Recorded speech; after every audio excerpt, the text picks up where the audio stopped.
Eu tenho o prazer de conversar com a professora Tereza Ludermir, do Centro de Informática da Universidade Federal de Pernambuco. Ela foi selecionada para integrar o painel científico internacional independente sobre inteligência artificial das Nações Unidas. Ela é a única representante do Brasil nesse grupo que reúne 40 especialistas do mundo inteiro. Muito obrigado, Tereza, por conversar com a ONU News. Um prazer. Seja Para mim também bem-vinda. conversar com vocês.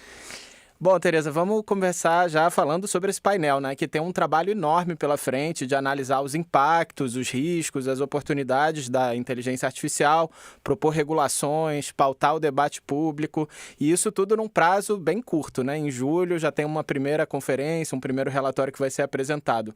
Esse grupo que você faz parte, de 40 especialistas, já se reuniu presencialmente, está tendo reuniões frequentes virtuais. Como é que está sendo essa experiência, Tereza? Os primeiros encontros, o que já avançou nessas conversas? Então, né, assim, por um lado, né, a gente tem uma preocupação científica muito grande, então, porque a ideia é que a gente possa contribuir com esclarecimentos que tenham base científica, né, num debate global sobre o desenvolvimento e o uso da inteligência artificial. Os encontros, né, que começaram de forma remota, inclusive escolhendo quem seriam os co-organizadores do painel como um todo, né? E também quem seriam os facilitadores em cada um dos grupos, porque como o trabalho é muito extenso, a gente tem grupos temáticos dentro do painel, obviamente todos participam de tudo, mas a gente, para o trabalho fluir melhor, tem esses grupos temáticos, né? Então, a gente tem as reuniões do grupo completo, uma vez por semana, e tem várias reuniões dos grupos temáticos para que a gente possa executar as nossas tarefas muito bem, né? E, obviamente, né, que embora a pandemia tenha nos ensinado a trabalhar de forma remota, o encontro presencial ele foi muito importante, né, para que não só que a gente se conheça melhor e que o trabalho tenha também uma parte de interação social, né? Mas também porque deu velocidade às tarefas que a gente precisava concluir para esse primeiro relatório que vai ser apresentado no começo de julho em Genebra, né? E qual vai ser o foco desse primeiro relatório, Tereza? Na realidade, assim, o foco do primeiro relatório ele não é diferente do foco do painel como um todo. Só que como para o primeiro relatório, porque o painel ele só começou a trabalhar em fevereiro, né? Então, de fevereiro até junho, quando a gente, na realidade, a gente precisa terminar os trabalhos do painel para esse primeiro relatório agora no final de maio, porque ele vai precisar ser traduzido nas inúmeras línguas oficiais da ONU durante o mês de junho para ser apresentado no começo de julho, né? Então, assim, o foco ele não muda. Então, o foco é que a gente possa realmente contribuir com argumentos científicos, com exemplos comprovados, tanto dos benefícios da IA, como dos seus riscos, né? Então, assim, a gente tem deixado muito claro ao longo de toda a conversa de que o painel ele quer trazer esse esclarecimento, né? Tanto do que é bom quanto do que é perigoso e do que pode ser desastroso para a humanidade de um modo geral, né? Então, assim, a ideia é essa, a gente vai mostrar exemplos bons, exemplos ruins, em diferentes tópicos da inteligência artificial para tentar trazer esse esclarecimento. E a gente também repete o tempo inteiro que o objetivo do painel é trazer esclarecimentos, não é regular. Cada país, cada instituição vai poder fazer o uso dessas informações da maneira que for apropriada para essas instituições. Então, a gente não está querendo regular, né? Esse não é o objetivo do painel. O objetivo do painel é esclarecer com respaldo científico. sempre com respaldo científico. É um painel composto de cientistas, só que esses cientistas eles são de diversas áreas, porque a inteligência artificial precisa disso, né? Então, por exemplo, eu tenho um background de computação, de inteligência artificial, mas a gente tem psicólogos, jornalistas, filósofos, então, para que a gente complemente os nossos conhecimentos, né? Claro, uma abordagem multidisciplinar. Agora, professora, Isso. a senhora trabalha nessa área há mais de 40 anos, né? E começou numa época em que esse termo inteligência artificial nem existia, né? Se falava em redes neurais, inteligência computacional. É, mas é inegável que houve uma evolução muito acelerada, né, nos últimos anos dessa tecnologia, com muitas ferramentas sendo lançadas para o público.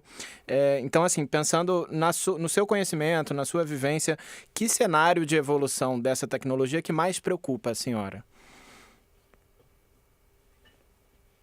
Sim, os riscos podem vir a ser muito grandes, né, se a gente perder o controle e se, de alguma forma, esses sistemas passem a ter uma autonomia tão grande que eles possam, e a gente já tem visto algumas evidências, que eles tentem enganar aos usuários e aos desenvolvedores, por exemplo, para não serem desligados, para continuarem opinando. Então, a gente tem essa preocupação da tecnologia sair do controle humano, né? Agora, dito isso, a gente também vê muitas coisas boas nessa tecnologia. A gente vê a possibilidade de ajudar na educação, na medicina, né? Então, a gente, por exemplo, sabe que vários medicamentos, a própria vacina da Covid, elas foram, esses desenvolvimentos eles foram acelerados pelo uso da inteligência artificial. Mas se isso sair do controle, vai ser muito perigoso. Agora, a gente, antes de pensar nessa inteligência artificial de propósito geral, tem outras preocupações que a gente já tem de aumentar a desigualdade. Então, porque a maior parte das empresas que detêm o poder da inteligência artificial são poucas, né? Elas estão no norte global, né? Então, eu sei que a nossa audiência não é do sul global especificamente, é de país de língua portuguesa, mas a maior parte dos países de língua portuguesa estão no sul global. Então, para a gente do sul global, a gente vê um risco da gente passar a ser provedor de dados, provedor de mão de obra para rotular dados, para fazer a parte mais operacional dos sistemas e não usufruir com autonomia e com independência dos benefícios da inteligência artificial. Então, a curto prazo, a gente consegue ver um risco de aumentar as desigualdades nesse sentido, né? Do sul global, incluindo os países de língua portuguesa, terem essas desvantagens em relação àqueles que detêm o poder. Claro. Bom, são muitos pontos interessantes que a senhora trouxe nesse comentário, mas eu queria só voltar num tema que a senhora abordou, até porque o aprendizado de máquina é a sua especialidade, né, professora? E aí se fala muito dessa General AI, né, a IA de propósito geral, que seria um modelo mais autônomo, né, que não precisaria de treinamento, que teria capacidade de aprender por conta própria. Você que é uma especialista nesse campo, o que é mito, o que é fato, né? O quão próximo a gente está de chegar realmente nesse tipo de inteligência artificial, o quão distante?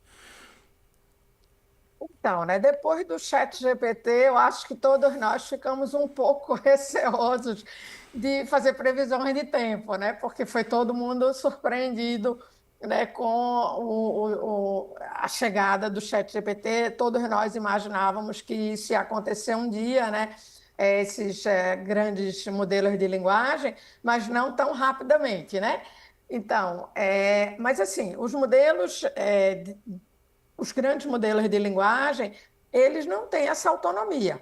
Então, a gente tem muitos dados e, em cima desses dados, você consegue, como a gente diz de maneira mais simples, prever a próxima palavra e, a partir daí, gerar textos ou respostas muito boas, porque você está vendo todos os textos, todos não, né? Quase todos os textos escritos até então pela humanidade. Então, você consegue fazer essa previsão da próxima palavra. Mas isso não é autonomia.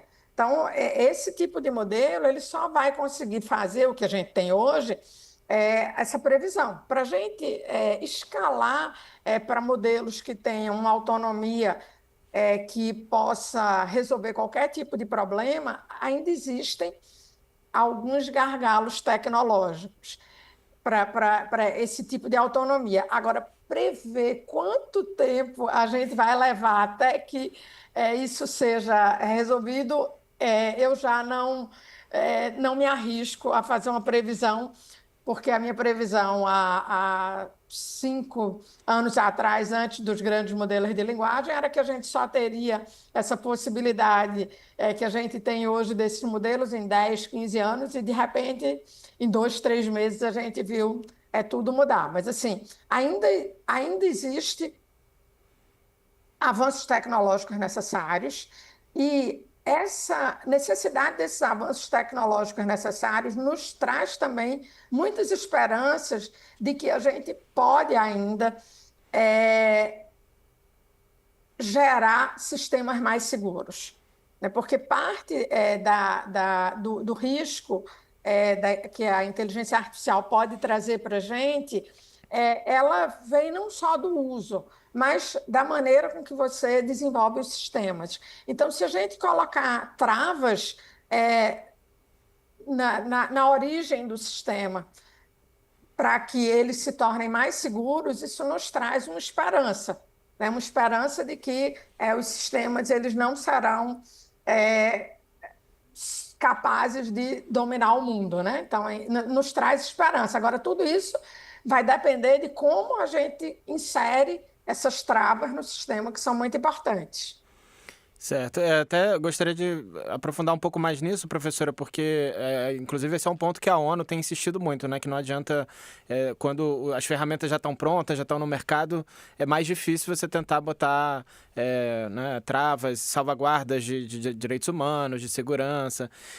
O ideal seria no próprio desenvolvimento, né? Mas muitas dessas ferramentas já estão aí abertas ao público, né? Então, como é que é possível ter essa discussão dentro do painel? Isso é algo que vocês também estão tentando trazer alguma forma de colocar isso no momento do desenvolvimento e não depois que os produtos já estão lançados? Sim, essa é uma recomendação de que a gente tenha essa preocupação com o desenvolvimento que está ocorrendo nos sistemas, né? Então, de você tentar fazer com que os sistemas sejam seguros por design, né? Então, você já desenvolve sistemas que possam ser um pouco mais seguros. Agora, a gente tem que, de alguma forma, ser realístico, né? De que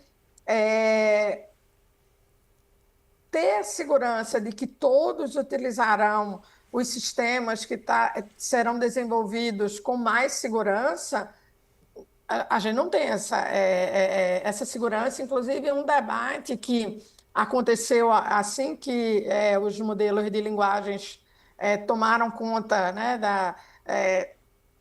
do mundo, de um modo geral, era assim: vamos dar um tempo no desenvolvimento dos sistemas para que a gente possa fazê-los mais seguros. E aí, um debate muito recorrente foi: alguns países, algumas empresas vão seguir essa recomendação, enquanto outras não seguirão.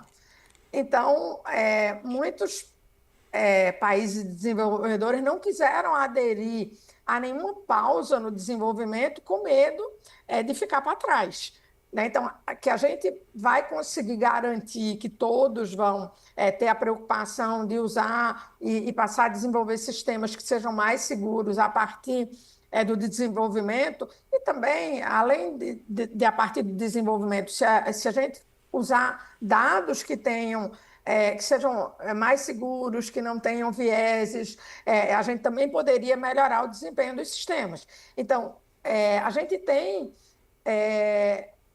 esperança de que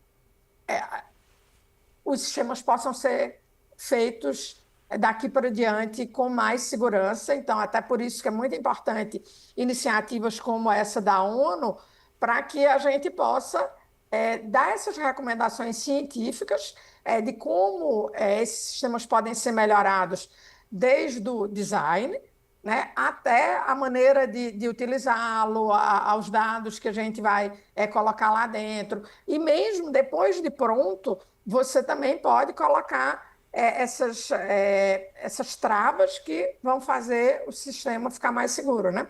Sem dúvida.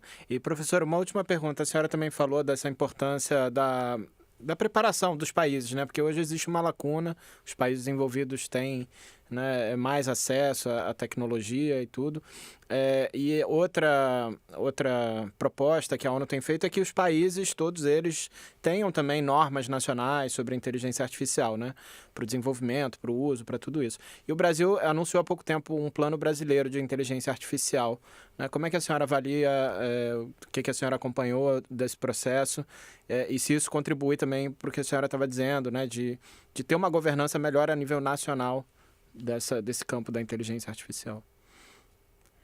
Então, né, assim, eu acompanhei desde o começo, né, a elaboração aí do Plano Nacional de Inteligência Artificial, só que o nosso plano de inteligência artificial, ele não, propositadamente, a parte de legislação, ela está sendo feita pelo Congresso Nacional, porque a gente tem que, de alguma forma, separar os poderes, né? Mas, então, o nosso plano, ele é muito importante no sentido de que ele está trazendo uma possibilidade de letramento da população como um todo, mas também um letramento mais especializado de governo, das instituições. Então, com esse letramento, porque assim, uma coisa que é muito importante é um usuário que não entende como é que a inteligência artificial funciona e as suas possíveis consequências, ele vai poder fazer um uso irresponsável, mesmo sem querer, porque ele não está entendendo como é que o sistema funciona. Então, o nosso plano ele é muito importante para dar autonomia ao Brasil, ele é muito importante nessa parte de letramento, mas ele não cuida da parte de legislação. Mas, por outro lado, o Brasil também está tratando da sua legislação. A gente está fazendo as duas coisas ao mesmo tempo, mas são iniciativas diferentes, né? Certo. E é muito bem-vindo, né? Todos os países, não só o Brasil, terem esse cuidado para justamente garantir que essa tecnologia vai servir ao bem, à saúde, à educação e várias áreas, e que vão ser contidos os riscos, né? Que, inclusive, esse painel está ajudando a identificar. Tereza, infelizmente acabou o nosso tempo, mas eu agradeço muito essa conversa, esses esclarecimentos.